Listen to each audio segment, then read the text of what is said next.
Des d'Unió de Pagesos asseguren que el nou pla hidrològic permet d'entrada fer sostenibles i assegurar collites que de retruc suposen fixar la gent al territori.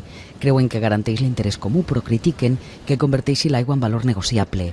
Pagesos i regants estan satisfets amb el document, però també estaran alerta que no acabi suposant cap mena de trasbassament encobert, com alguns temen. Per això és bo, tant al delta com al mig de la Segarra.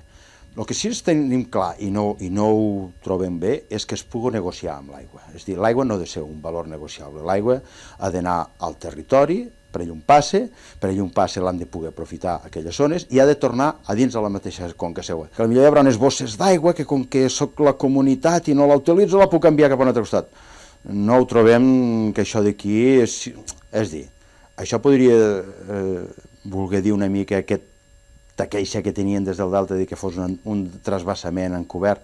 Doncs aquest dubte el tenim, aquest dubte hi és i intentarem que això no passi, vull dir, això per descomptat. Els regadius de Ponent també mostren satisfacció amb el nou pla perquè garanteix cabal per a totes les infraestructures hidràuliques, especialment per a una inversió milionària com és el Segarra-Garrigues. Des del canal demanen seny a la Generalitat que és a la vora de les peticions de la Plataforma de Defensa de les Terres de l'Ebre, perquè atendre aquestes, diuen, suposaria fer inviables els recs. En aquest pla que està aprovat, per una banda es garanteix el rec a tots els recs existents que hi ha avui en dia i també es garanteix la construcció, la dotació pels nous regadius com és el Segarra-Garrigues i d'altres que hi ha aquí les Terres de Lleida. Pensem que la Generalitat està fent una gran inversió en el Segarra-Garrigues. S'han invertit 1.500 milions d'euros entre el govern de la Generalitat i el govern de Madrid i que ara això se queda tot sense poder regar. Això és una incongruència molt gran, vull dir, que es aclarin, vull dir, si volen l'aigua al delta que ho diuen, i a Lleida farem una altra cosa, no farem de pagès i farem de de cuidar ocells o farem un altre ofici, però el que no podem nosaltres permetre com a regants i com a pagesos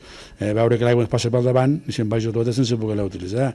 Des del canal es mostren convençuts que el pla hidrològic no deixa desprotegit el delta i les dotacions previstes en garanteixen el seu ecosistema.